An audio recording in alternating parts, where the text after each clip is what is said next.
Moi, je m'appelle Coupé Coupé Bibamba. Hey. Je m'appelle Coupé Coupé Bibamba. Hey. Zinzakoti Abimina Malembe. Kamana yo. Zinzakoti Abimina Malembe. Wepa. Ya. Hey, hey, hey, hey, hey, hey, hey, hey. Soulevez la patte. Soulevez la patte. Ça, c'est le véritable tube. Yo, attends, combattre. Ngana koye batena kotenga. Bubutu no sayebi. Ebi logo Tony Boka. Mutu no sayebi. Biloko Tony Boka. Shikati kankan, kwenda sukuma, shikati kankan.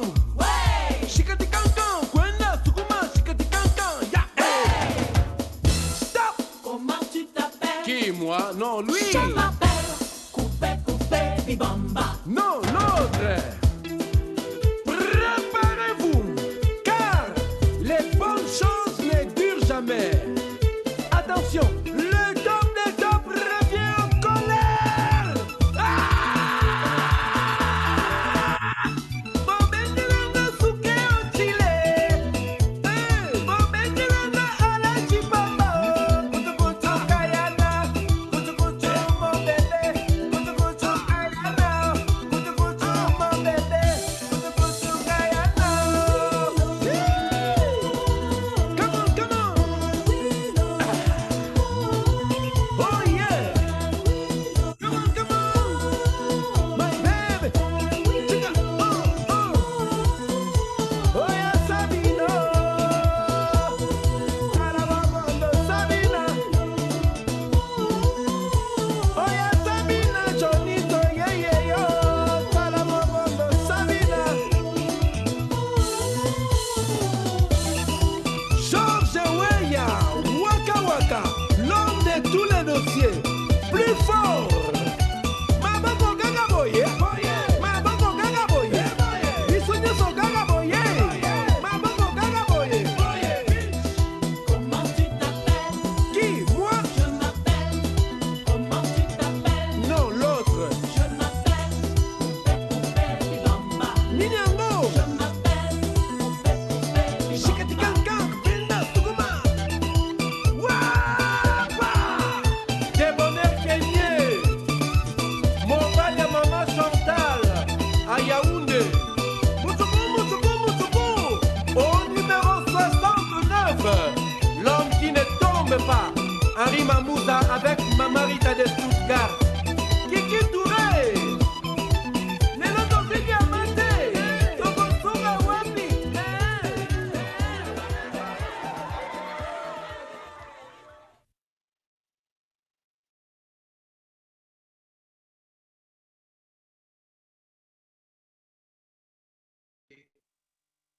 I remove my mask. I'm sure you know there are still lockdowns in Europe are beginning again.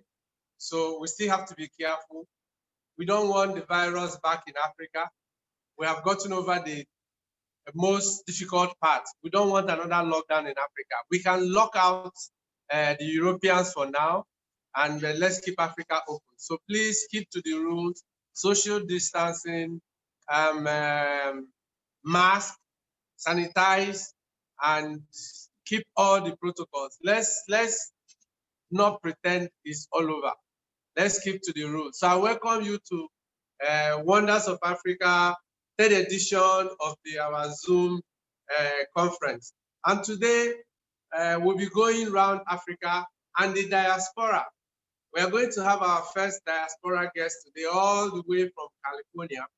And Kumi will join us later. And see everybody is on. We start from Zimbabwe, Cephas. We start with Cephas, and then we'll go to Joseph, then we'll go to Kenya with Tonny, then we'll end up with our brother in America. You know, it's still early morning, and they're up watching the news and following the elections, and a lot of things have happened. The Blacks in America are becoming very relevant. We are there with them. We stand with them. They stood with us. And I will tell you something, for every major progress Africa made. A lot of help came from our brothers in the diaspora. You've heard about Martin Luther King, you've heard about Marcus Garvey, who I consider one of the greatest African philosophers. Bob Marley, you know, Rodney, you know, quite a lot of crazy ideas came that helped Africa. Our own guys who helped us all schooled and get mentored in either UK, Jamaica, or America. So we stand with our brothers in the diaspora today. And before we go today, I want to do a recap of what we did the last time. We went to Nigeria, we went to Benin Republic, we went to South Africa, we went to Uganda, then we also went to Gambia, we went to Kuruftu, Ethiopia, and we went to Congo DRC. So we and Lake Victoria, we had a good experience in about 1.5 hours. So today we'll be moving around the world. Today is going to be very, very great. So I think we'll start with Cephas, all the way from Zimbabwe. I don't know if he's in Harare or Kariba. No, Kariba is his favorite place. So I don't know where he is. Cephas, you're good to go. You're welcome. So where are you? I'm in Kariba. Aha, the lovely city with the dam and that. Quite a lot of things to do there. I'll do a cruise next time I'm in Zimbabwe. So, Cephas, tell us where you are. Where are you taking us to today? Where are your 3 locations? Let's start with the first one. Wow. Okay, before you start, let's play a video.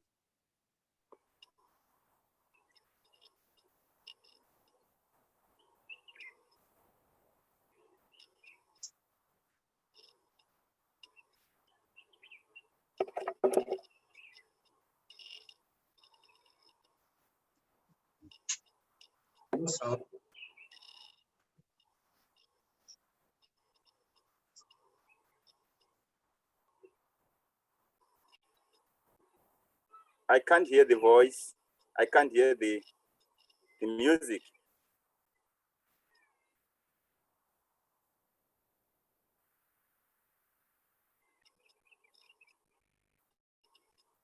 Okay, I'll find out what's wrong with the sound here. While are you okay with the sound? Okay.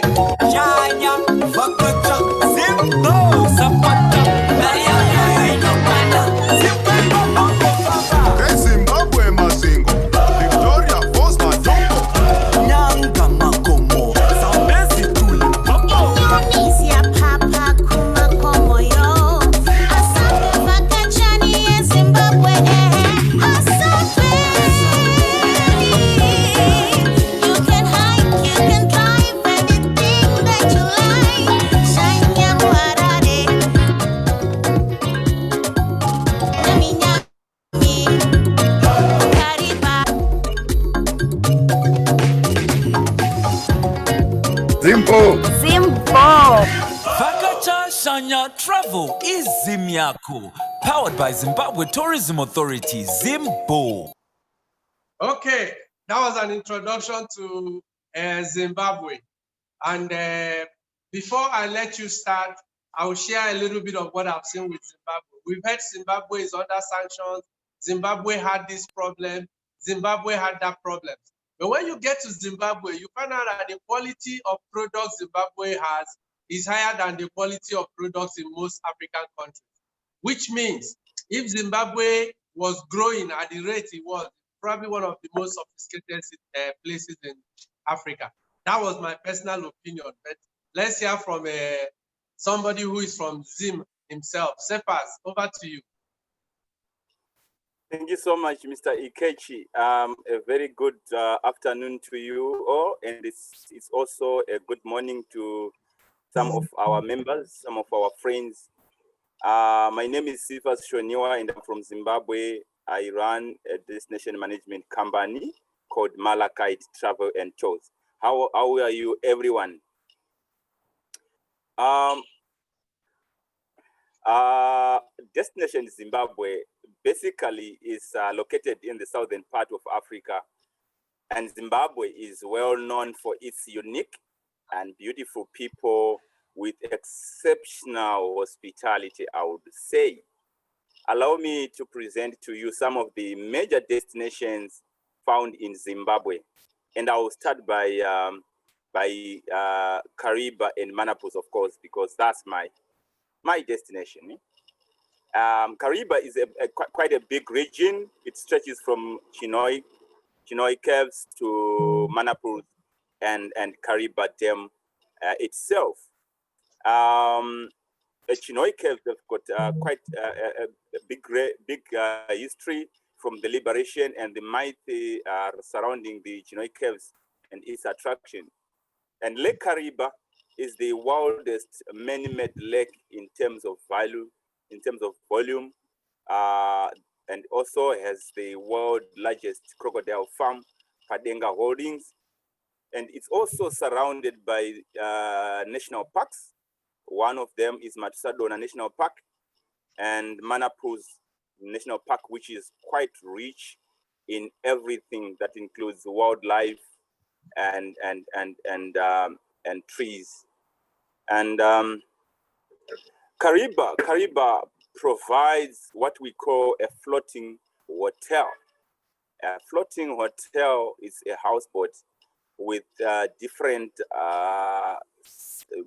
categories that range from budget, mid-range, and exclusive. And I will take you to Mana Pools.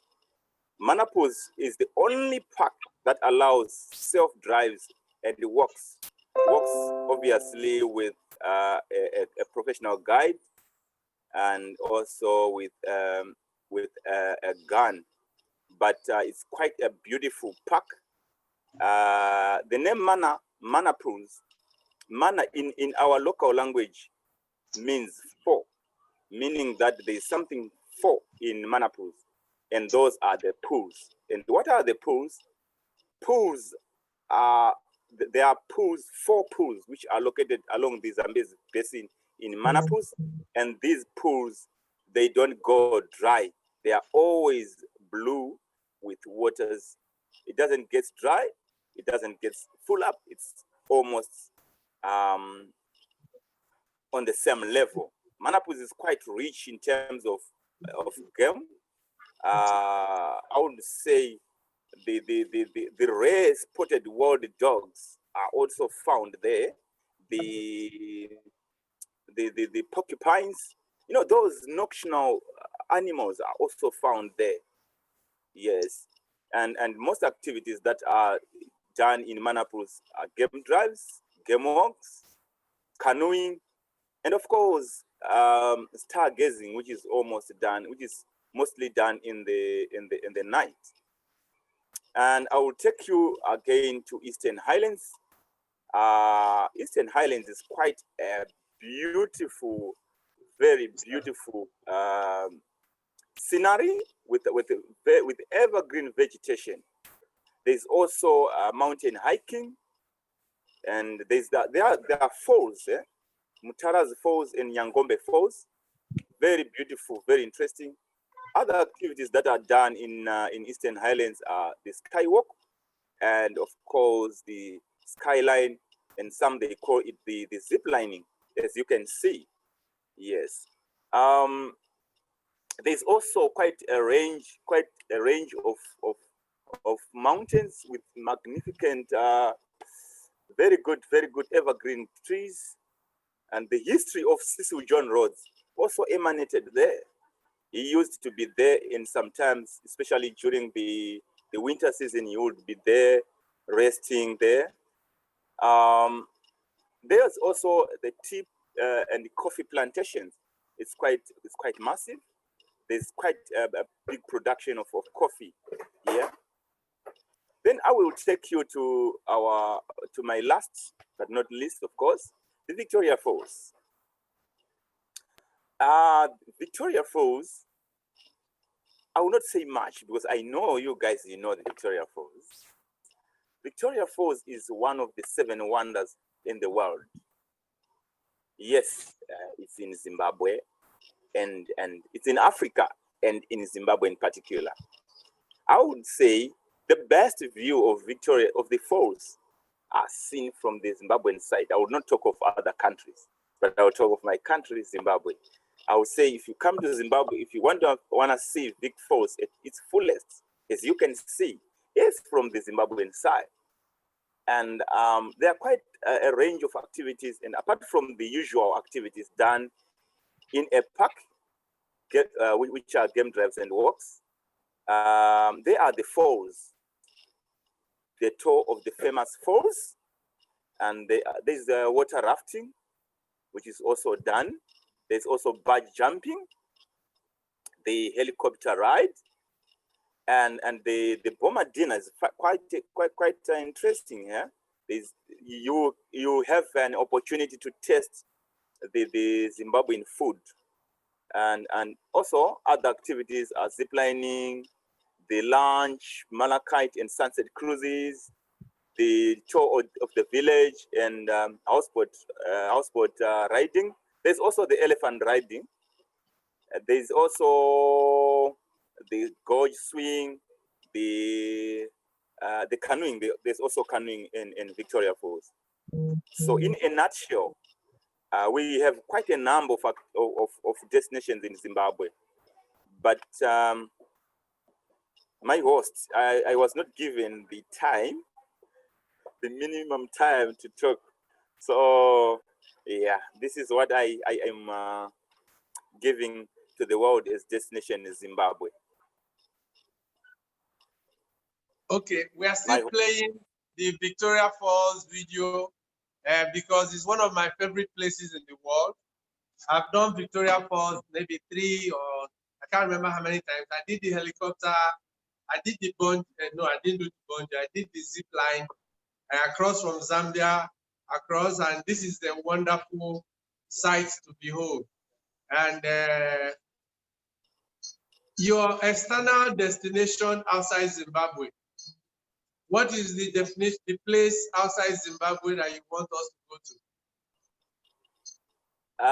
Mr. Ikechi, that was a very difficult. This is a very difficult question because I've traveled in Africa in quite so many destinations and I've loved all of them. But well, because you've asked me a question, I will have to respond to it. Okay, I will choose Uganda for now. I will take Where in Uganda? Yes, I will choose Uganda and Uganda. Where basically in Uganda, I will choose the Murchison Falls and Park. Murchison Falls and Park. So why do you like Murchison Park? I fall in love with that park. Wow. And you know what? The term Malachite is a bird. I have seen this bird along the Nile River more than 5 times. And I said, wow, that's my name. You know, the falls, you know, 2 stones, actually, is it mountains, squeezing a river to make this powerful and, you know, interesting falls. It's quite nice, you know, very nice. As you can see, it's quite nice, very interesting. I liked it. And if you go to the wildlife itself, we had a 3-hour game drive, and we managed to see 5 different pride of lions at different areas. I said 5 different prides of lions. It was really good. I really enjoyed. Some were killed on a queue. Some were resting. Some were just moving. Some were with cabs. I really liked it. And also I also liked their accommodation facilities. The Carrefour, the Baker's Lodge. You know, it accommodates everyone from lower level up to higher level, which was very, very good. I liked it. I liked the park. I don't want to lie. Very accessible. The food was good. The activities were perfect. And almost, you know what, when you are looking at tourism, we are looking at accessibility. We are looking at accommodation. We are looking at food, and we are also looking at activities, which is I got that package, all of them in one place, which was good. Okay, that's amazing. Looking at the Murchison Falls, it looks as if you are back in Zimbabwe because it looks like a little bit of water, falls, wildlife, but you know, and then food. Yeah, Uganda has. I still have memories of some of the things I ate there. So I like your presentation. You gave us Kariba and the Eastern Highlands. You gave, okay, Kariba, the Eastern Highlands. You gave us Victoria Falls, all in Zimbabwe. And you took us to Murchison Falls and Park in Uganda. And wonderful presentation, 4 great places in Africa.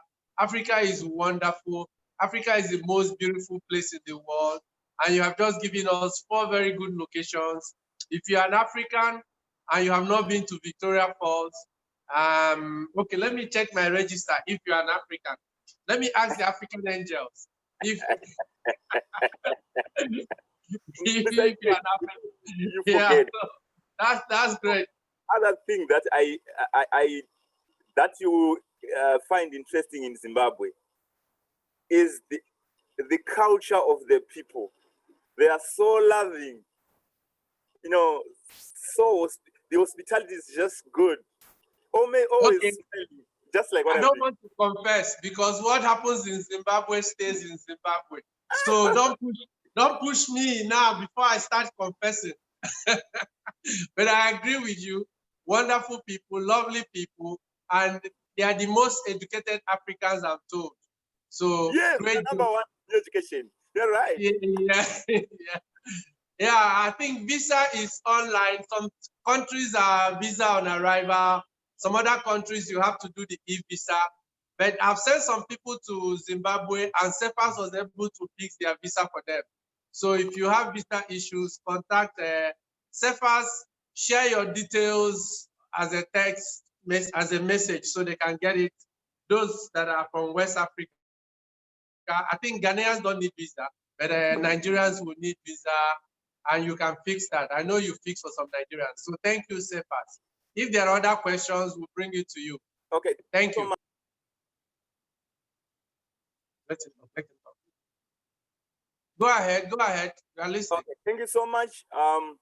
My last word to the world is that what have been said by Mr. Ikechi is very true. Some countries, they need visa. We have got different categories of visa registrations here. Some they don't need visa, but there's nothing so impossible. We can do everything we can to assist everyone who wants to visit Zimbabwe in terms of as far as visa is concerned. And for sure, we can assist you. We can assist you. And thank you very much for listening to me, for listening to what Zimbabwe has to offer in terms of tourism. Thank you so much. This is a very nice program, and we will continue doing it and attending. And I am there. I am at your disposal. My name is Cephas Shonhiwa. I am from Malachite Travel and Tours. It's a destination management company. We create packages, and my email address. Okay, share your email address. Share it as a message so that they can everybody can copy it. Eh? Okay. Yes, Okay. I'm now sending my email address to everyone. Okay. Nee, can you share his email address for us? Okay, Nee will share it. Thank you so much. It's okay. Thank you. Yeah, Victoria Falls is stunning, so Kariba is okay, and the ladies are pretty. So I hope you didn't hear. So okay, thank you. I think we should be going to Namibia now. We should be going to Namibia. Is Joseph there? Or are you still with the UNWTO? Unmute yourself, Joseph. Good afternoon, everyone. Good afternoon, Africa. Afternoon. I guess we are done with the UNWTO. They flew yesterday out of the country, but it was a very lovely visit by the UNWTO secretary himself. And it was such a marvelous time that we had. Positive result for Namibia. We hosted very well. And I'm sure, and I will agree with Ikechi Before you that... go on, Joseph, before you go on, we want to introduce people to Namibia. So why don't you sit back, and after the introduction, then you can continue, eh? No problem, my brother.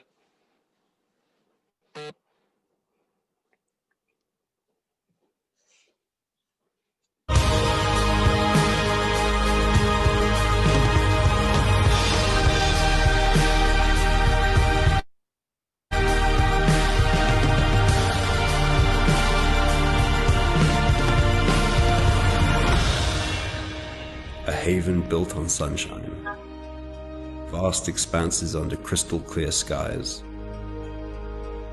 a paradise with 300 days of sunshine, offering limitless opportunity for transcendent golden hours, where we gather around the campfire and the skies ablaze, recounting adventures, captivated by the song of the night. Namibia, a place to attune to the rhythm of the natural world.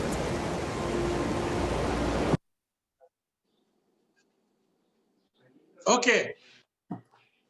That's you now. Ikechi, why did you cut my video short?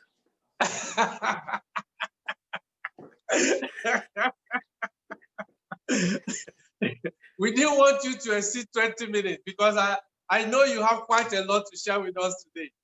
So go ahead. They'll play it back again. Okay, no problem, no problem. I would like to welcome everybody to Namibia. I'm going to do 3 presentations, one of which is the second largest canyon in the world. It's called Fish River. Fish River Canyon, it's found in the southern parts of Namibia.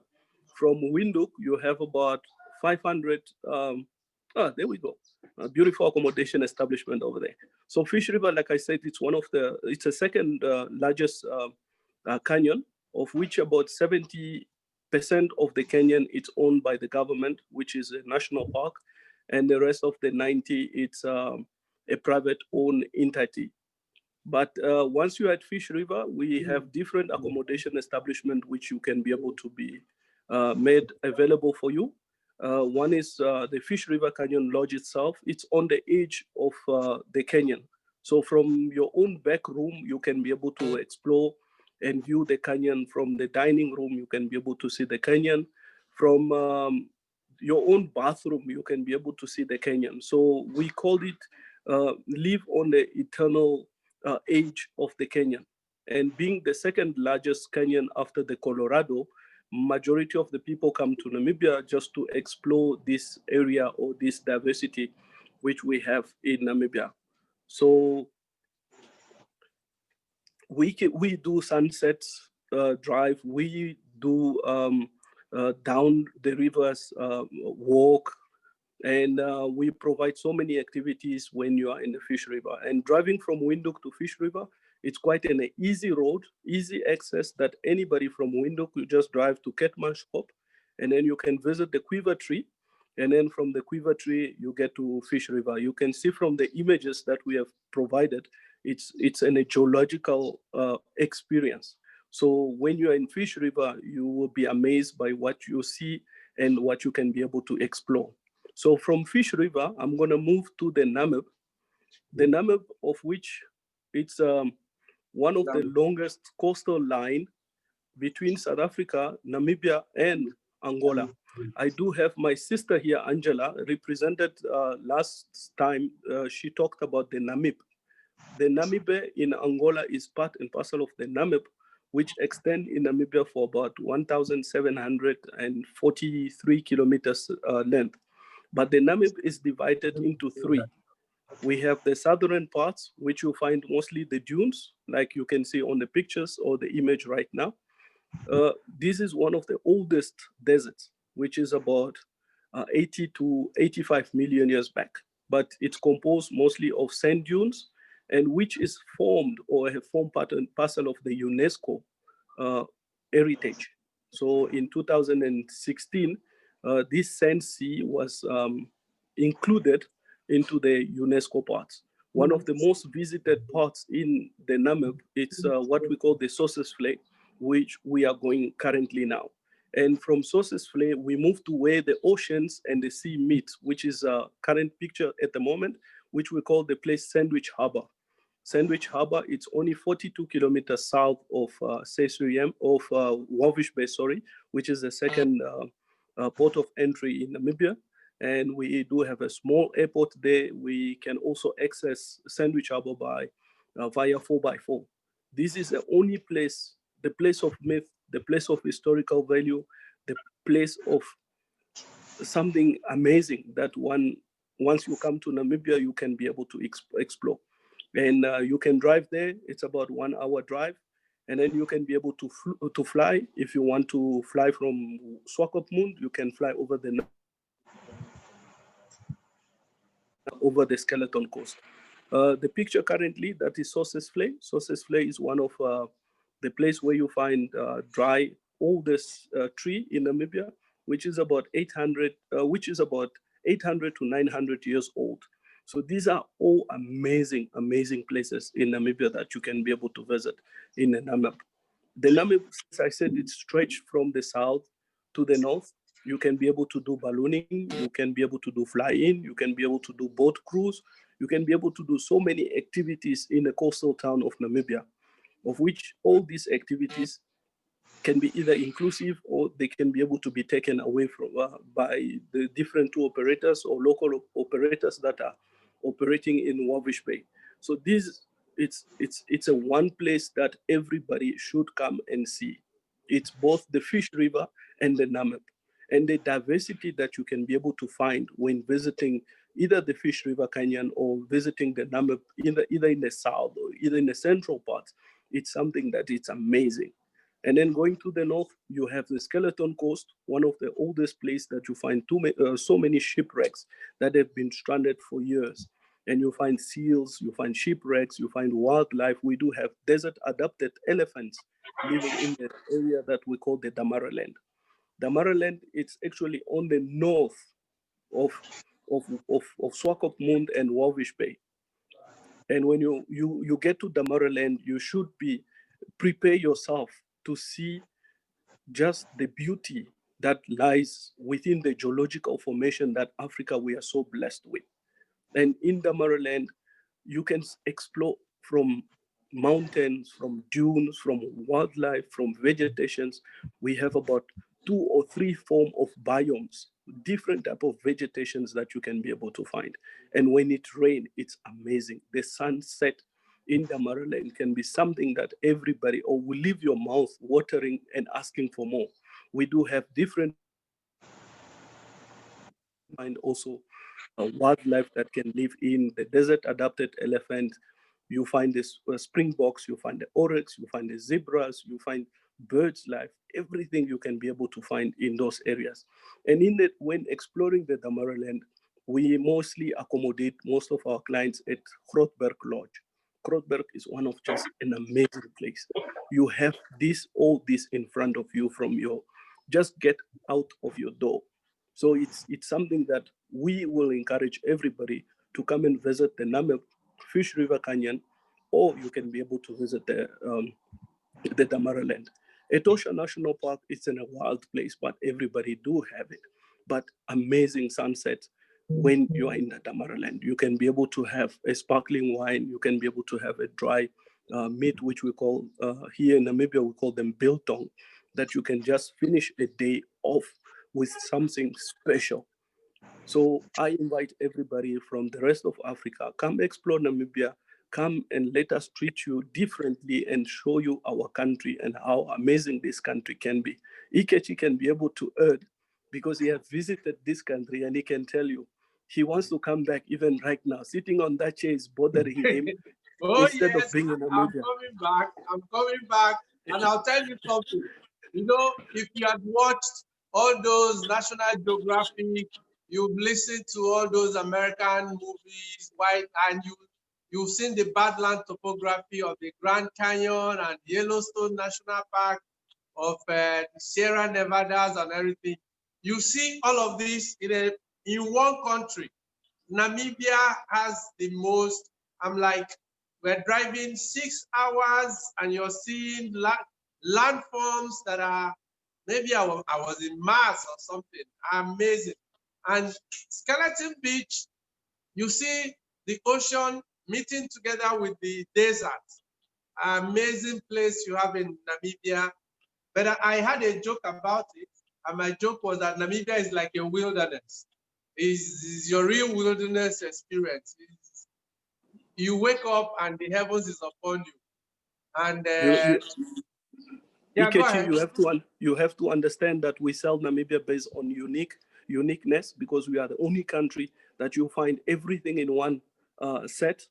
Out of 823 square kilometers, the size of the country, like you said, within 6 hours you can be able to visit 5 different countries in 1 hours or 6 hours. Angela was with me in Walvish Bay. She can testify. She drove with me to Sandwich Harbor. Within 30 minutes of driving, she told me, but how do I feel like I'm in Angola? You know, it's just amazing. It's just amazing.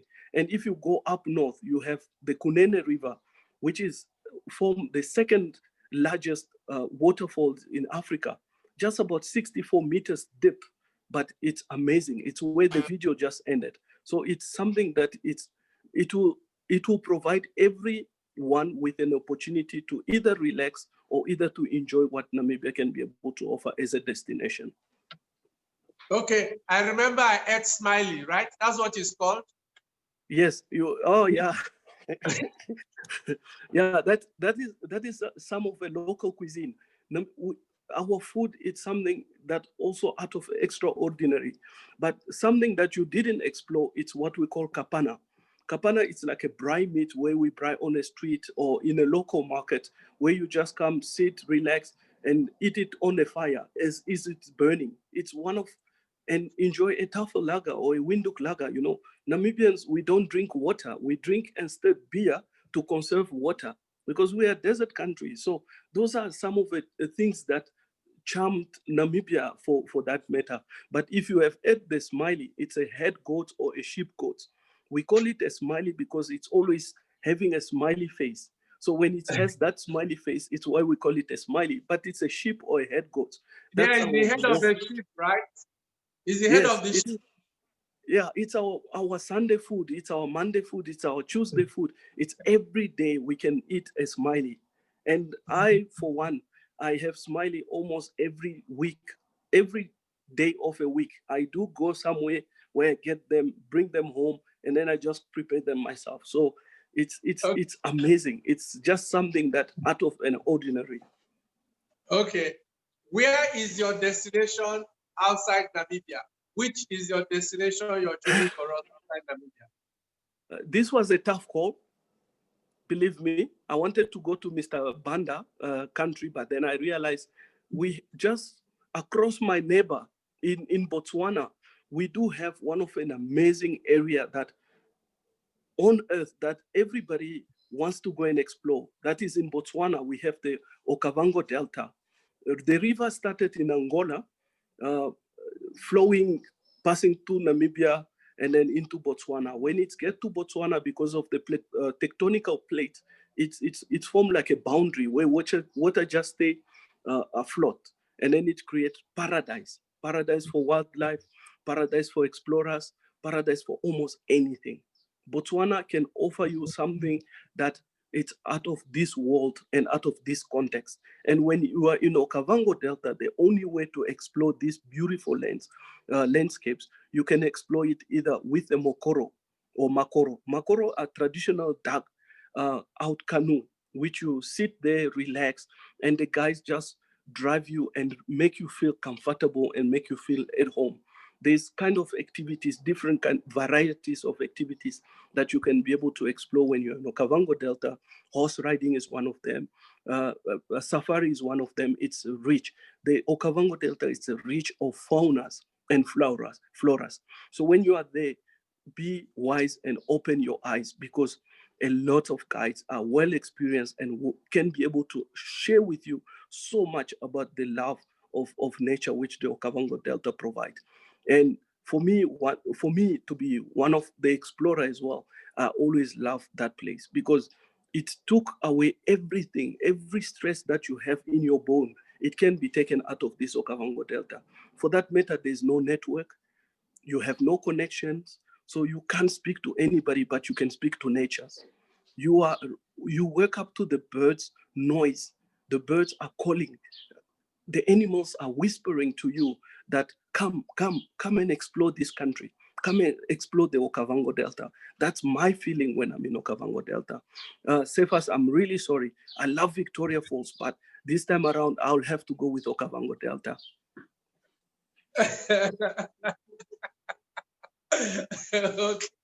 Okay. Wonderful. Wonderful. You took us from the dry lands to the badlands to Botswana, Okavango Delta.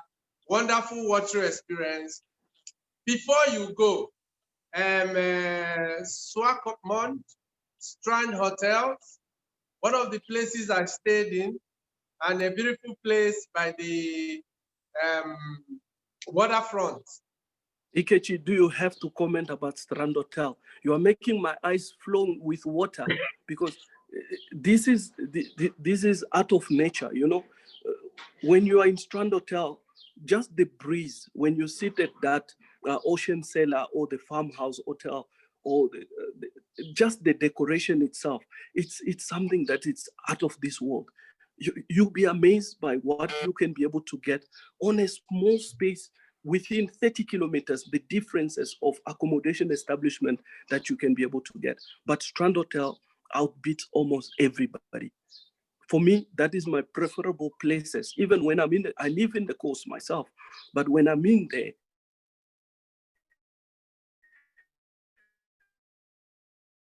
that you find in this place, it's just amazing. And we produce at Strand Hotel, we also produce they produce their own beers, something that is out of this world. Unique beers that you can test. They have about 6 different type of beers. And when the evening lights just turn on, it's like, wow, am I in Namibia or am I somewhere else? So that is my feeling for Strand Hotel. You have been there. You can see. You did I have explore. fun. And having to walk along the promenade and the rest of them. Now let me share something with you. I saw that Charity says that the name of the hotel is Strand Hotel, and is in Swakopmund in Namibia.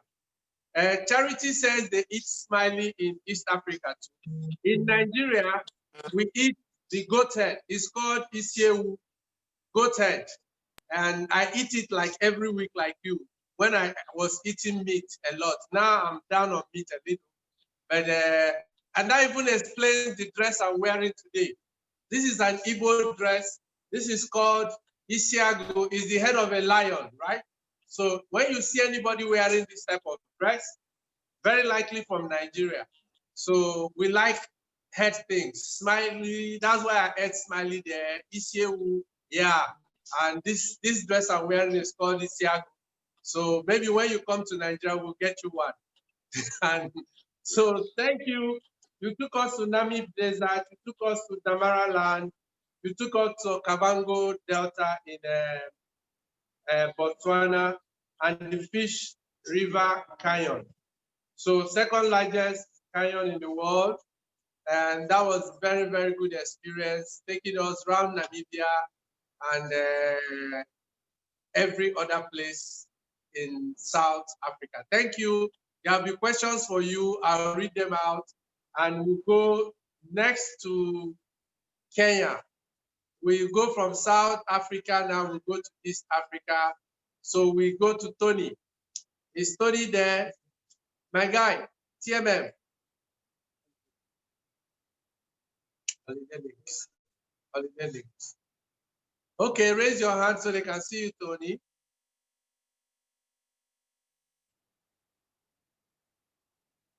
It's TMM. Okay, unmute yourself. And mute. There you go. Good evening, Okay. everybody. Good evening. Good evening. Hope I'm loud and clear. Yeah, we can hear you. Before you start, we would like to play a little video to introduce Kenya. And Joseph, please write your details so that people can get across to you. So, Tony, before you go, we share a video.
Okay, unmute yourself.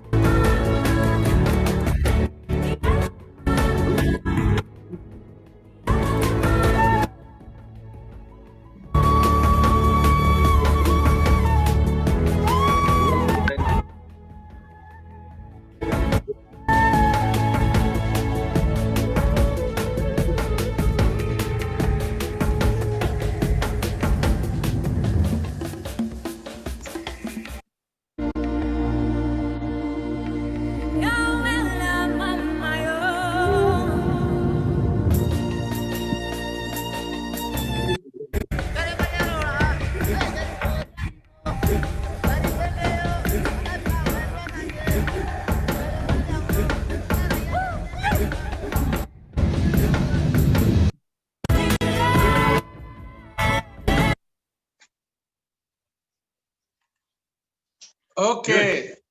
Thank you. Go ahead and let us know. I am trying to get hold of my. You have to me. I want to share screen. And for those that are coming, while we are doing this Zoom conference, we want to connect Africa and Africans. So feel free to ask for connections, for emails, please, the whole concept of Wonders of Africa is to get Africans connecting with each other and promoting African destinations. So if you're on, ask for the TMM, share your details, charity, share your details so that people can get across to you. And the whole thing is to just make Africa one big domestic tourism operation. Thank So, you. okay. As I try to connect with my screen, I'd like to introduce in our presence the Kenya Tourism Board CEO. That's Betty Radiel. She's online. Karibu sana. Okay, fine, Betty. Yes. Charity is around. Okay. But I can't connect my, you have disabled me. Okay, don't bother. We'll be adding the screens for you from here. So just start your presentation. Okay, so welcome to Kenya. Okay. Welcome to Kenya.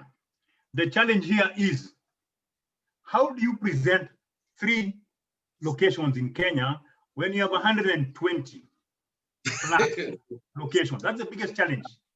But the beauty is that there shall be 3 of us making that presentation as we go along.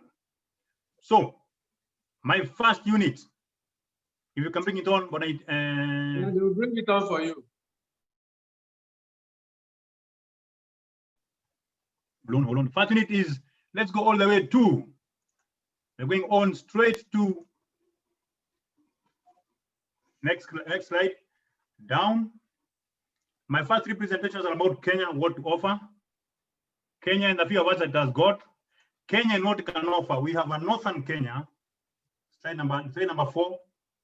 We have shopping, we have wilderness safaris, we have the coastal beach, we have cities, highlands, lakes, forests.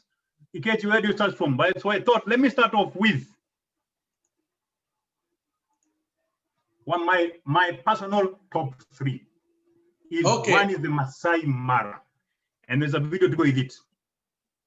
Why? The world knows. Keep talking. The world knows the Maasai Mara as a one-time destination. But let me tell you this: Maasai Mara is an all-season. And just like the world takes a holiday in December, the wild take a holiday into Kenya with the migration. If you think Egypt, which I'll present later, has traffic jam, then you have not seen what the wilderness, the wild beasts can do. These animals track 800 kilometers to come to Kenya in the Maasai Mara region. There are over 500,000. Please tell me why you have 500,000 traffic jams in Kenya, in the world. 1.4 million, 1.5 million wildebeests, 200 zebras, 400 gazelles, all crossing into Kenya. It's a sight to behold. And the beauty is, during the crossing, they also give birth. The period to go is July to October, but the Maasai Mara is full of wildlife. Yeah, full of wildlife. It's an all-year destination. When you come to Kenya, you just don't need to go to Maasai Mara. The slide before. You catch the slide before? Yes, you don't need to go to Maasai Mara straight. We have a lot of excursions and trips as you head to Maasai Mara. So Maasai Mara becomes the climax. So today I only speak about the climax, and that's the Maasai Mara. In terms of accommodation, it's all varied from 5-star lodges to 1-star camps. So what varies to go and see this experience is just the pocket. We can make it, we are able to make tales for anybody coming to the Maasai Mara. It is well promoted in Africa, and the reason why I bring it here is because it is not well promoted in Africa. You need to come, you need to book, come and see this experience, and forever it will be in your minds. Shortly, a video.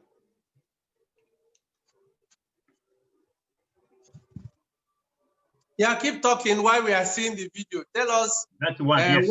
Why is Maasai Mara so unique? What makes it different from other national parks? Because we have just over and above the migration, all other animals. The big 5 are on site, very easy access. The land is expanse. We have culture integrated in the Maasai Mara. Over and above the wildlife, you can go and visit the cultural homes. You can do CSR activities, yeah. And the cuisine offer is all beholding. International, you have experiences like what you're seeing. How about cheetahs coming to your van? What do?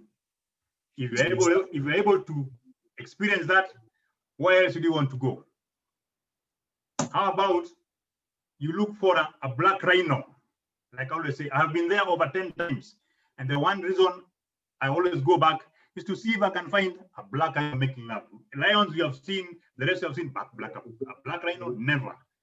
So it has got these experiences that you cannot do away.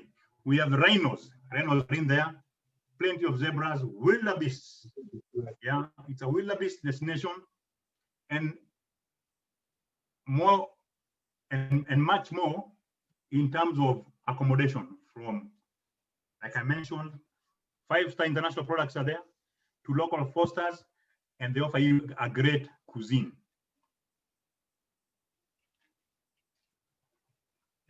Mara itself has got what we refer to as a Mara triangle, where we have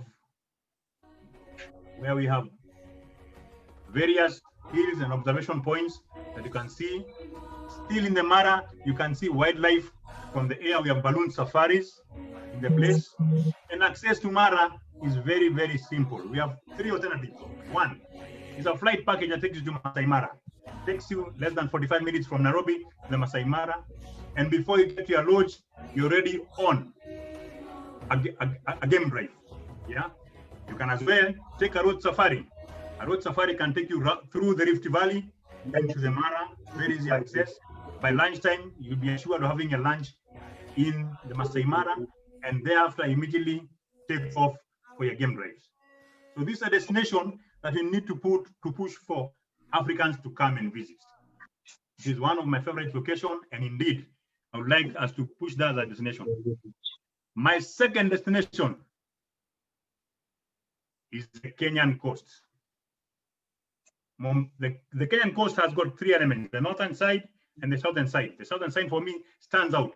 Diani Beach in Kenya is a location never to. White sandy beaches. We have a lot of white sandy beaches.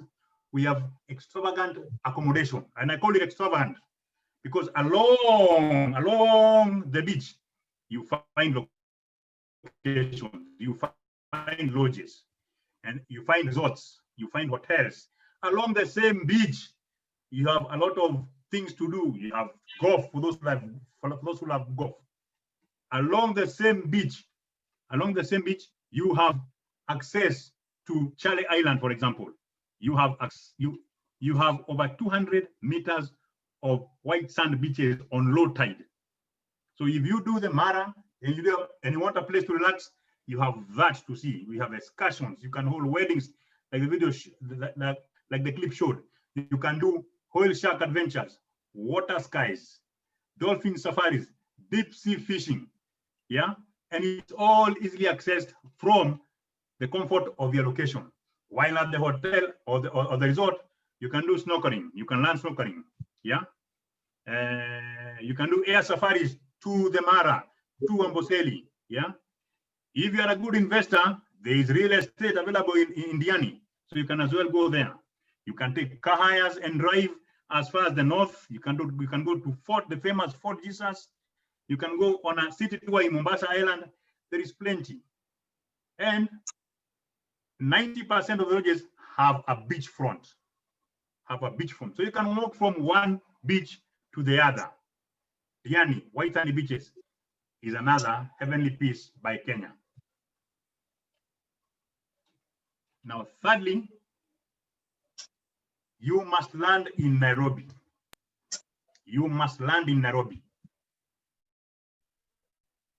In accessing all those locations, the landing point is Nairobi. And so you may land in Nairobi for a safari, or you may land in Nairobi as you transit to another destination. So there's no use of just staying at the airport. You can take 1 or 2 days in Nairobi. And what is there in Nairobi? Nairobi has a lot to offer. One, next Nairobi is Nairobi National Park. So no matter how tight you are, a morning you can go to Nairobi National Park. And within the same area, you can go and see the giraffes and either share breakfast that can be seen, or go to the Nairobi National Park, where within we have the elephant sanctuary, we have a safari walk, we have an orphanage, just within the morning, yeah? So that by the evening, you're able to go away. Over lunch, then you can go to one of our masterpieces outfits that is known across the world, and that is the carnival. The carnival offers you an extravaganza, what we call nyama choma. For those who don't know, nyama choma is a meat cuisine that we offer here, yeah, where you can indulge in all sorts of meat. And I will talk a bit about meat. I don't talk about domesticated meat. There's a chance that you can also experience some wild game that carnival has to offer, yeah, and is also it's eating as much as you want. At carnival, you can eat as much as you want, but I can assure you, none of you can finish a kilo of meat, including Ikachi. Yeah, no one can finish a kilo of meat. I have hosted Kenyans there. Actually, for this group, anybody who comes to Kenya, contact me and I'll host you at carnival, just to prove a point that you can't finish a kilo of meat. Yeah. And then what to do around Nairobi? If you have just one day, we have an array of shopping venues to go to. We have a city tour that you can take. Yeah. You can, if you have an overnight, you can experience Nairobi's nightlife. Nairobians like one thing, what I call bar hopping. So in an evening, you can meet Nairobians in all sorts of different, just go to a pub, do 3 hours, move to the next pub, 2 hours. Before you know it, it's 5 in the morning. However, not now. Not now until COVID, until lockdown for Nairobi, which is currently we have a curfew between 10 and morning. That is in effect. But if it was opened, you can actually bar hop after dinner and end up in your hotel for breakfast. That's how varied we can offer an experience in Nairobi. So yeah, I liked the fact that you brought up food. Everybody knows about nyama choma. We are meat-driven people, and carnival is the place to go. Eat meat until either you drop or the meat or the flag drops. But most times you lose. The house always wins. So Kenya is a magical experience, and you have chosen one of the take-homes, mementos, whatever anybody needs to remember about Kenya. You have to remember Maasai Mara. It's an amazing place. The animals, the weather, the environment, and the trees that look like they came out of Lion King. And you go to the beach, Diani Beach, Mombasa neighborhood, one of the finest white beaches you ever see, repeatedly voted as the best beach resorts areas in Africa. And I think one of the best in the world. Kenya has a lot to offer, but Nairobi is still, Africa is the people. For me, I don't think Africa is the wildlife or the environment, is the people. And in Nairobi, there is life, not just life at night. If you are in the city center in the afternoon, if you're from West Africa, sit somewhere and just watch Kenyans go for break, go to have tea, go for lunch, just sit somewhere. It's an experience. For a West African, our own community is different. So coming to East Africa, sitting there, watching Kenyans move is an experience you take home. But we are Nigerians who've eaten most of our animals, Ghanaians too, West Africans who've eaten a lot of our animals, and Kenyans haven't eaten theirs.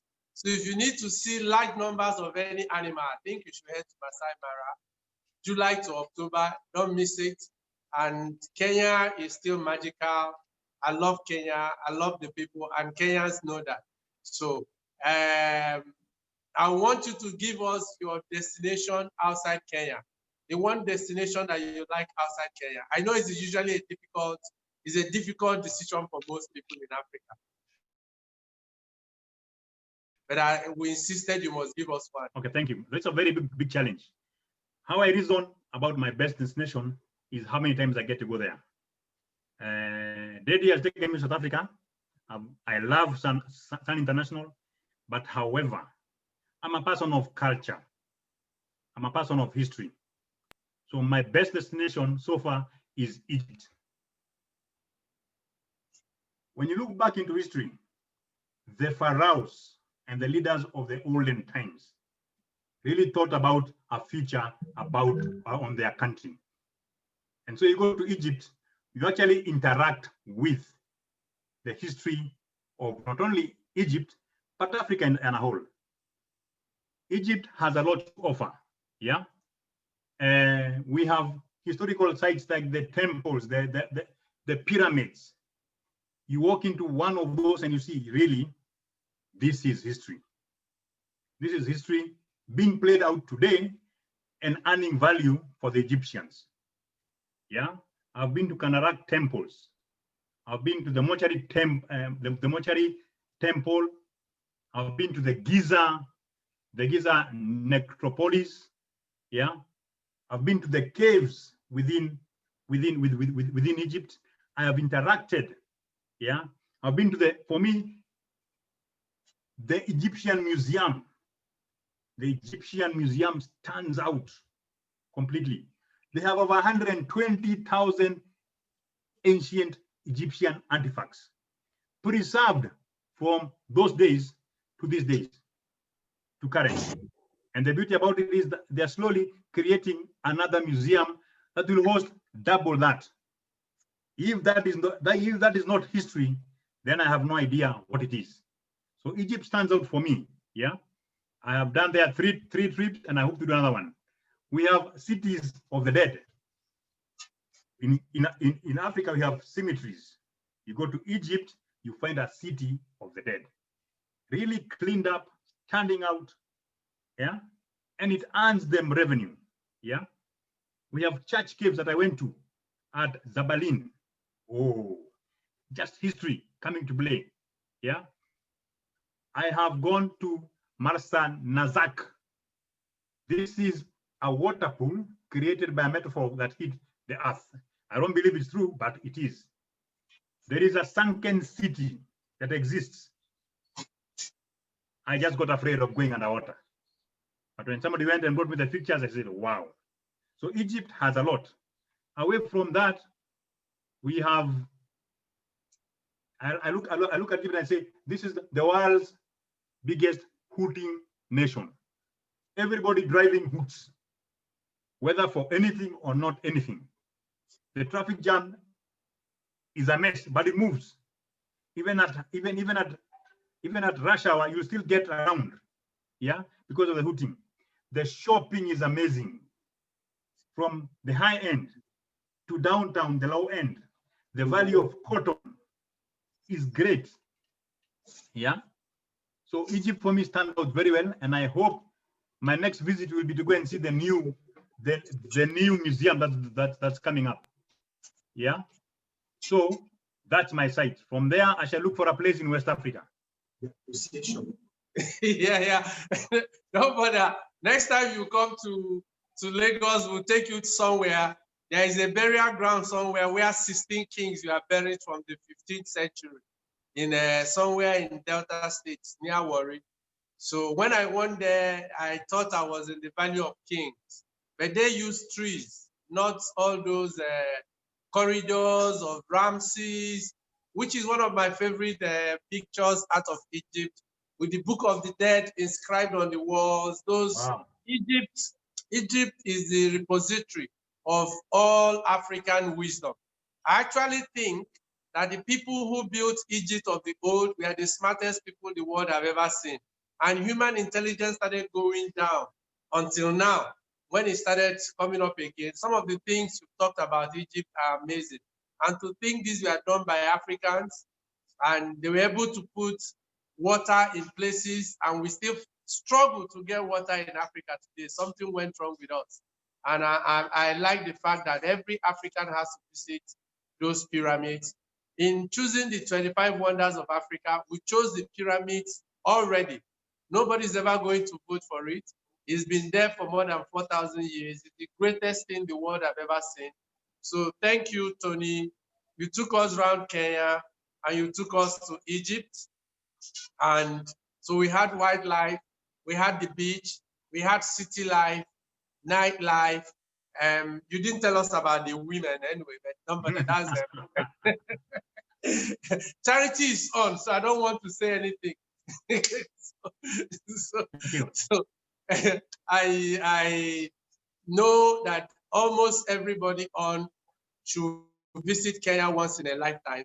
If you have never seen a safari in Kenya, if you have never been on a safari in Kenya, you have never been on a safari.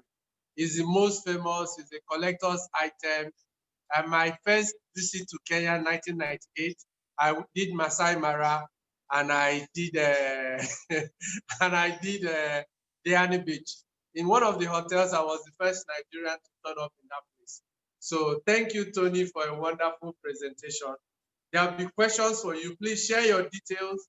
Charity has shared hers, and I expect that most people who want to get across. And for West Africans, is this on arrival? It's one of the countries in Africa that you come in, have your hotel booking, have your money, and get there. I love Kenya. I've had some of my best moments in travel, not just in Africa, in Kenya. So hashtag why I love Kenya. So thank you, Tony. And we are going all the way to America. I hope our friend is awake. He's not groggy watching TV all night and all morning. So Kumi, you're welcome. You're our first diaspora guest. Thank you, you are awake for us. And we'll go straight. Before we start, Kumi, we are going to play a little video to introduce you, and you will share your details. You write your details, and yeah, so people can connect with you. But we are going to play a little video to introduce you. All right.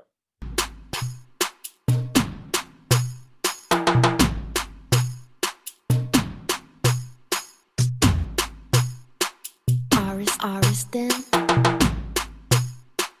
music.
Yeah, Kumi. I needed to introduce you so people will know why you're here. Africa is made up of 6 regions. AU divided Africa into 6 regions. South Africa, which is the SADC, ECOWAS, Central Africa, East Africa, and the Maghreb. Now, the 6th region of Africa is Africa Diaspora, and that's where you come in. So when we are doing the wonders of Africa, we are not only talking about Africa, the continent, we are talking about Africa also, the whole African experience, which includes you, me, anybody that is of African origin the last 500, 600 years. So we have members of the diaspora who are part of this project, and you will be our first diaspora guest. So I know you're based in California, and you have to get up very early now because it's very early. But I know most Americans are awake watching TV. so yeah, especially our brothers. So we hand over to you. So give us your 3 destinations, 3 from the diaspora, 1 on the African continent. So Kumi, you are good to go. All right, greetings everybody. Can you hear me okay? Yeah, we can hear you. Okay, good. My name is Kumi Rauf. I'm representing Traveling Black. Thank you so much for having me. This is an honor. I love to build with my African brothers and sisters on the continent, off the continent, on other planets, like wherever, we're all over the universe. So I started Traveling Black a long time ago, and then I just started taking people with me. So we started doing group tours because I felt like it was extremely important to get people to go meet each other. You know what I mean? Because there's so many stereotypes built up from over here. There's also stereotypes, on the continent. And there's no better way to get rid of those stereotypes and to unify as Black people than to us to actually go and meet each other, us to actually break bread together, have conversations, us find out about what's going on over there. Oh, you have this election, that election, because the world's eyes are on our election right now, but we don't hear about elections like, oh, what's going on in Ghana, what's going on in Kenya, what's going on in Uganda, places like that. I grew up in a very, very Afrocentric household. My dad spent a lot of time in West Africa in the 70s. He was actually following Fela Kuti around. And so I grew up with a very potent sense of my Africanity is what I call it. But a lot of people here didn't. A lot of people here in the U.S. are thinking, oh, I'm not African. Don't call me that and this and that, because that's the way they've been brainwashed. That's the way they've been told. So anyway, sorry, I don't want to go off on too much of a tangent, but yeah, I wanted to talk about a few different places. One on the continent, I want to talk about Ghana. And I also want to talk about a few places off the continent in the 6th region, the diaspora, as you call it. But let's start with Ghana. So did you want me to just talk, Ikechi? You want me to just keep going? Go ahead. Yeah. Okay. Oh, you're gonna put some. Okay, good. So yeah, Ghana is one of my favorite places on the planet for a lot of different reasons. Let me just rewind just for a second. So the way that we do things is not just taking people there, but we also capture media. Capturing media, I think, is so important because it's not just about, going there and this and that. Like, a lot of people can't make that trip. A lot of people don't have the money. A lot of people don't have the time. Maybe they're not physically able to make the trip. So we like to capture media. Like this photo right here, like most people, I don't know if I said most, but a lot of people here in the US, they have no idea that stuff like this exists, right? They have no idea that there's palm trees and there's beaches and there's beautiful hotels and resorts and this and that. And of course, that's not all of Africa, so that we don't just show them the rich side. We show them everything, right? But this is important to wake people up. We did a live stream right here from or a little next to that called Labadi Beach in Accra, and people are like, oh wow, where are you guys? Where are you guys? I said, we're in Ghana. Wait, you're in Africa? Yeah, this is Africa. This is right behind us. This beach right here. They riding horses on the beach and ATVs and partying up. There's DJs and food and all kinds of stuff. So it's very important to show people those things as well on the continent. So yeah, we love going to Ghana, obviously because it's West Africa and that's where most of our ancestors are from. So we have a kinship with Ghana already. We have a kinship with the Nigerias. We have a kinship with the Senegals of the world and things like that, because this is literally where our lineage comes from. Yeah, that's a picture in right outside of Kumasi at the Adinkra village where they create all the Adinkra symbols by hand. Like they get the tree bark and they boil it and they get the ink and then they make the stamps out of bamboo, and it's just amazing. And that's another one of my brands. It's called I Love Being Black. That's the stickers that the kids are holding. It's called I Love Being Black. It's one of the largest Facebook pages in the world. We have 6 million fans on Facebook, like 160,000 on Instagram, something like that. And so we're just trying to push this message of positivity. All right, so let's, I guess we can move on to the next one, or should I stay with Ghana a little bit? Did you have any specific questions about Ghana, or do you want me to just continue rambling off? Okay, go ahead. Go to your next destination. You've given us Ghana. I love Ghana too. Yeah. I mean, the food. Oh my God, the food. The groundnut stew, and oh my God. Have you eaten tilapia with yam chips? Yes, and hey, look, tilapia here. If you have tilapia in the U.S., it's very farmed. There's no such thing as fresh tilapia, right? It's farmed. It's nasty. It's almost a made-up fish, you know, and it doesn't taste very good. But tilapia in Ghana, oh Lord, oh Lord, yeah, man. The seafood very fresh, very very nice. It's tasty. Okay, take us to your destinations. Okay, outside the continent. All right, let's go to Brazil. Salvador. Yeah, let's go to Salvador, Bahia, Brazil. Salvador is one of my favorite places in the world. So a little history about Brazil. Brazil was the last country in the Western Hemisphere to abolish slavery in 1888, right? And one of the most famous, actually the most famous Black Brazilian ever, is a guy by the name of Zumbi dos Palmares. Zumbi, right? So he was an African, and he went into the enslavement camps and rescued the enslaved Africans out and took them to free areas called quilombos, right? So the quilombos is where the freed Africans would live and would stay and begin to build their lives. And then, of course, you know, the Portuguese would try to go and return them back to freedom, but they would fight and say, okay, fine, we're going to leave them alone. And so those were quilombos. Something similar happened in Colombia and other parts of the diaspora as well. But that's a name that once I heard his name and read the history, I was like, oh, okay. Zumbi dos Palmares. And this is a parade right here. Every November 20th, they celebrate the Day of Black Consciousness. Now, mind you, that's in the month of Black Consciousness as well. So every November is the month of Black Consciousness in Brazil. I think that's extremely important. Here we do Black History Month in February.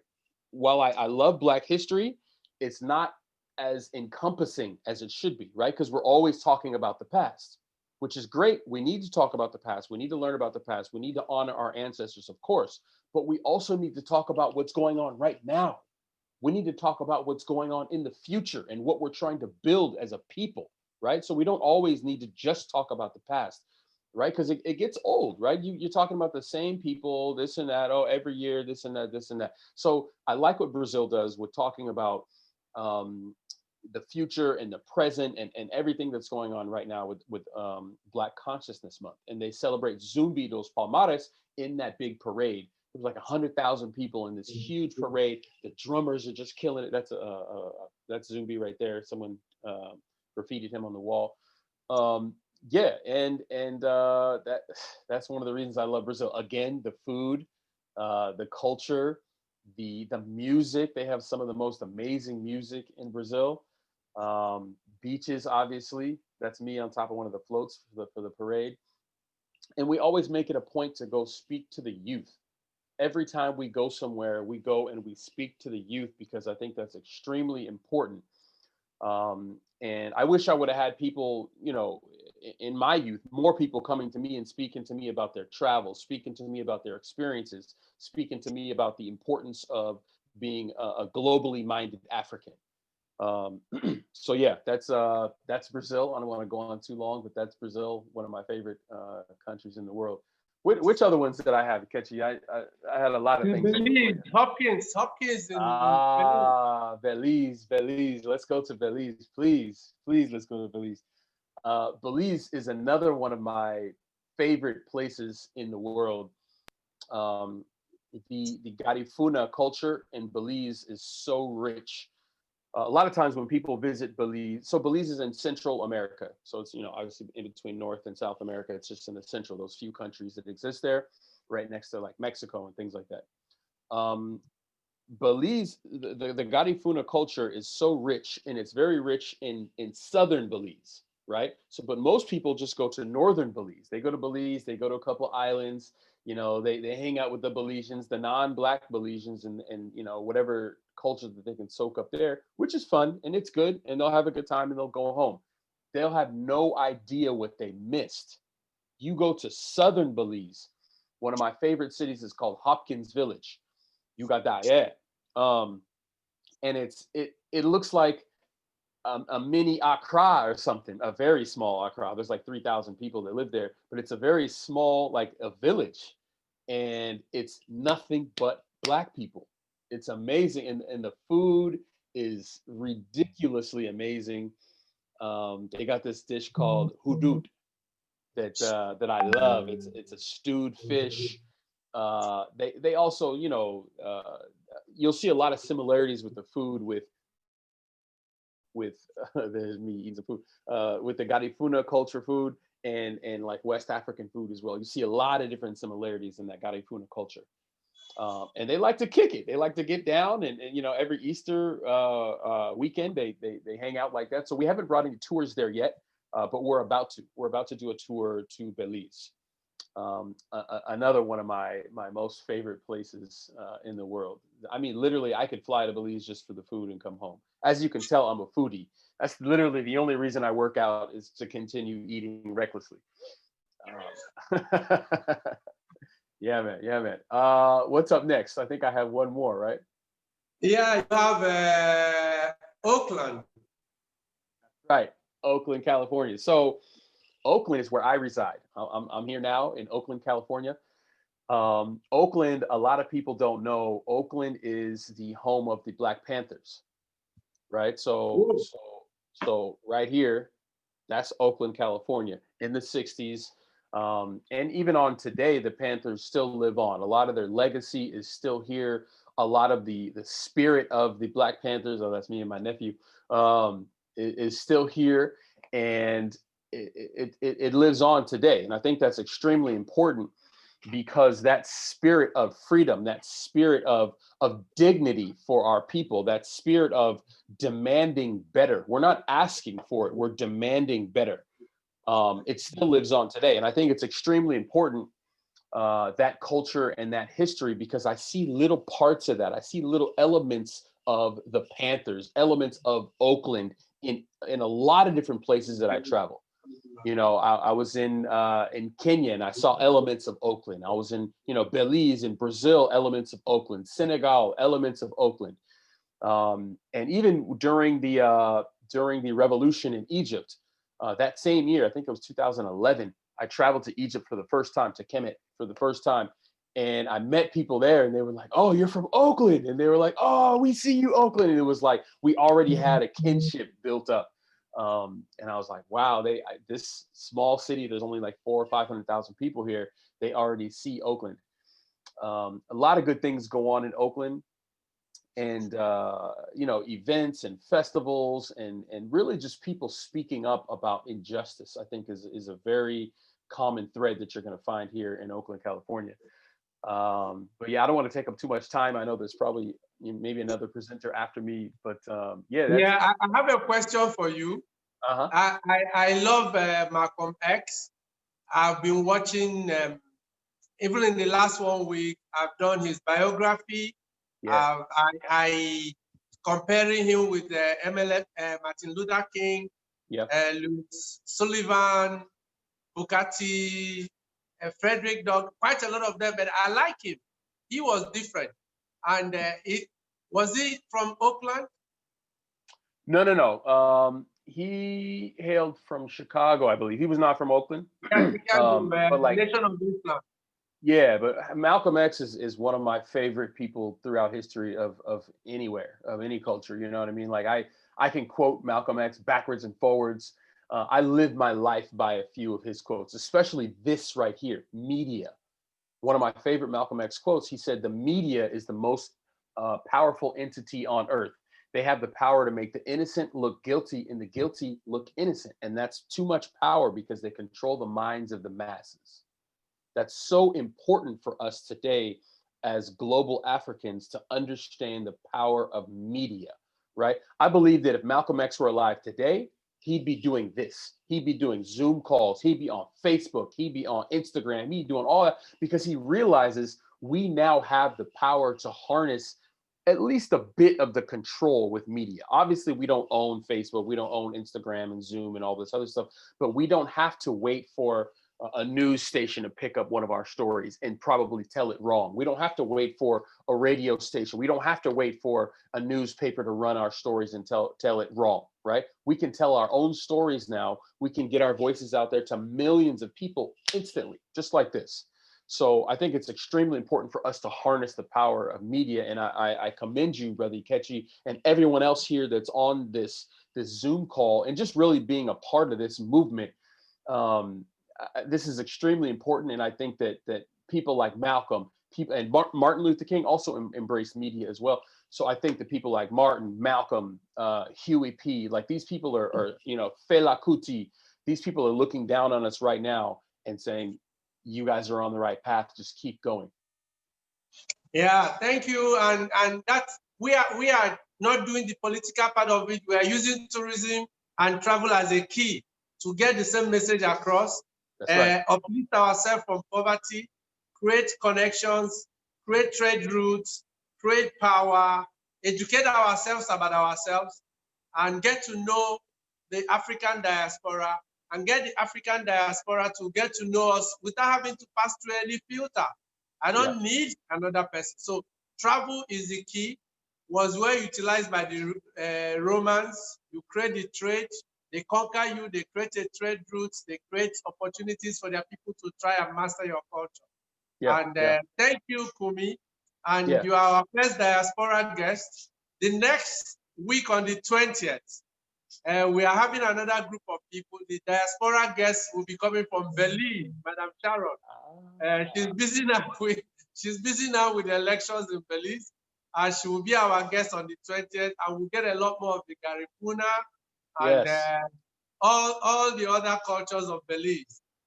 On the 20th, we'll be having Antona from South Africa, Charity from Kenya, and we'll have, what's his name? Larry from Eswatini, formerly Swaziland. And I don't know when Zambia is coming up, but we try to take one person from each zone so that we can, show more of the world, more of ourselves to ourselves, because we are the ones we are waiting for. Nobody's coming to deliver us. We are the ones to do it for ourselves. And can I say one last thing? So when we went to South Africa, the first time I went, we were going to do a safari. It was extremely hard finding Black safari guides. And that's something that us in the West, we have this assumption that like we go to Africa and there's going to be Africans running everything, right? But it's not true. And in a lot of different enterprises, safari's one of them. So we met a brother that does the safaris in Kruger National Park named Shoes. He was like the only Black guy, and he knew all the other Black guides that were all around South Africa. And he said because of traveling Black and because of I Love Being Black, he's recently started an organization of Black safari guides now in South Africa, a physical organization of them, so they're easier to find. I need to link them up with you so they can lend a hand with this movement, because obviously going on a safari in South Africa is amazing. I would say the only ones better than that are probably Kenya and Tanzania. You know what I mean? But yeah. Anyway, I think that's amazing to hear. Okay, let me tell you where we are going. Yeah. A lot of Africans depend on non-Africans for basic everything. You have even African tourism associations are initiated by non-Africans, owned by non-Africans, run by non-Africans. And part of what I'm trying to do is let Africans, that's why we are trying to do Africans for Africa.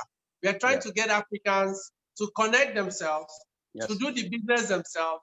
There's so much money in Africa, but it goes into non-African hands. So we need more of you. Come with your skill. We have resource. We put together. There are close to 40-something million African Americans. If just 10% of them visit Ghana, that's a lot of money for Ghana. Yes. And they have the resource.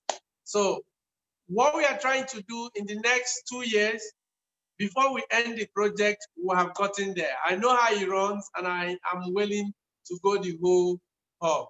Thank you, Kumi, and thank you for joining us. I know it's early morning in California, and you took the time to join us. Thank you. Thank you. Before we round up, I love that. I love being black. Yeah, man. Before we go today, there is a video we didn't play last week. It was from Penjari National Park in Benin Republic. And we are going to share it with you. Then we answer some of the questions, then we run up.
Nous, ce qu'on propose ici aux touristes, c'est un hébergement, et pas uniquement un hébergement, c'est vraiment une expérience. Les clients sont accueillis et hébergés dans des tentes avec tout le confort nécessaire. On a des lits doubles pour les couples et des lits séparés si jamais il y a des amis qui viennent ensemble. Le lodge, il faut savoir que on fonctionne sur panneaux solaires et on est sur un forage pour avoir un minimum d'impact sur la nature. Donc dans le principe de l'éco-lodge. Ce qu'on veut ici, c'est que les clients se sentent à l'aise, un petit peu comme à la maison, qu'ils aient ce lien entre la nature et l'intimité avec la personne qui les reçoit.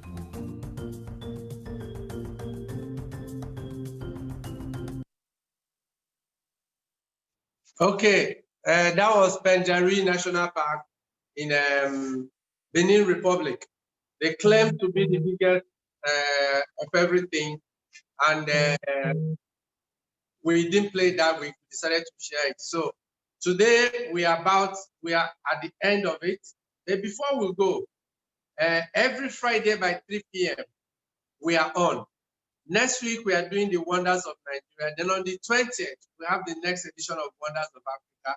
Then on the 26th Wonders of Africa. Then the other one will be the Wonders of Nigeria. So next week by 3 p.m. Nigerian time, we are going to share the link.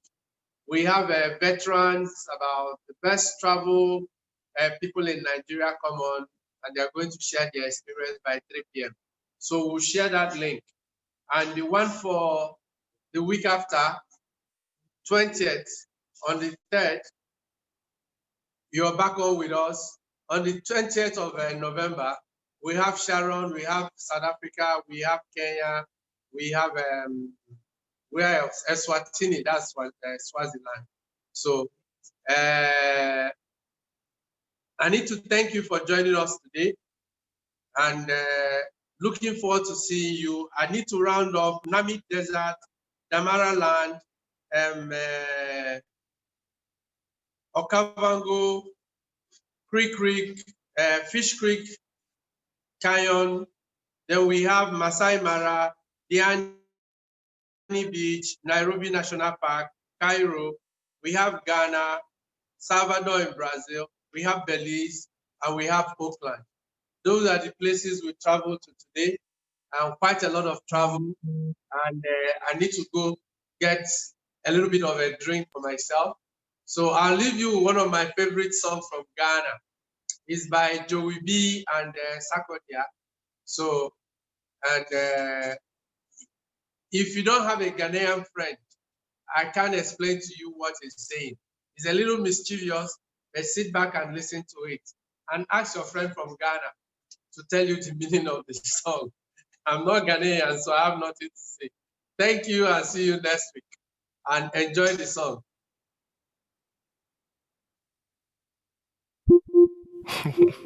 Wait. Yo. What else? I mean you, Chad. Man, to us here. Yo. I know, boy. Anyway, Tonga the rhyme with corner. Will you come with me to my corner? I won't give you hard drive format. May was Senebe 5 on that. Nice chick, may a chroma. Maybe do nice flick with my Kodak. Freeze, baby cheese. Oh gosh, she body. Maybe boom to sekunka. By the way, I froze simple, vida. Cause I de kai say me shower revival. But na many more mean and I'm team and try that. And say my chill, I will vibe. Swine, you bet I sabe 6 hours. Na me ria ma be crash or 20 hours. Man no ya den chain hallmark. I grown kwa ma kasa sa but all because of Tonga. Oh Lord, Tonga because of Tonga. Hey, Tonga, oh Tonga because of Tonga.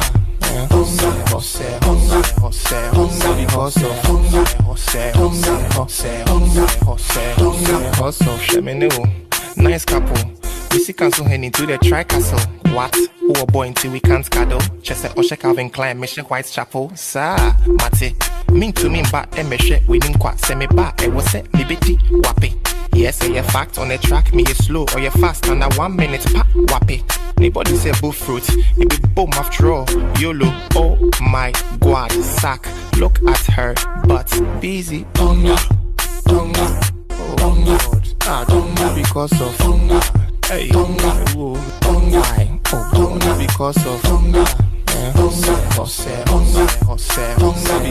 Tonga. Uhunti matwetwe ma mensana dwene mepa wo so mingi ni se wo bepene obi a wotumi to pizza pete so nkyene esikafo check kra wotumi to twene jo kwesi wo so me na meni fa me ye na wo pe wo supporter de mesi atofo kese wo de jojo ma beti wo so ma me de dollar koma na wo fa wo se hwi wo ma be boom ahoma chi mesi ni so se dan mi wie nteme ye na hikwa ye ne tan lawyer bi na mafa de bo me ho ban man woman ebibidwe de yi amama ya so me dem anadwo bia me tutonga we need the beje ho so me na me konka ahoma che me man de kono ho a wonder be dru na be yilele onga what else onga tonga because of tonga hey tonga because of tonga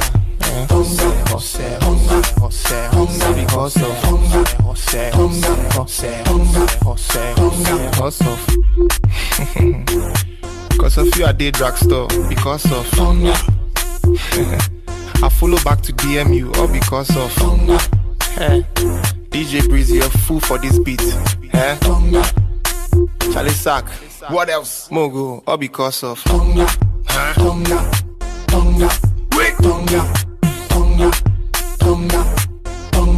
Go! Tonga.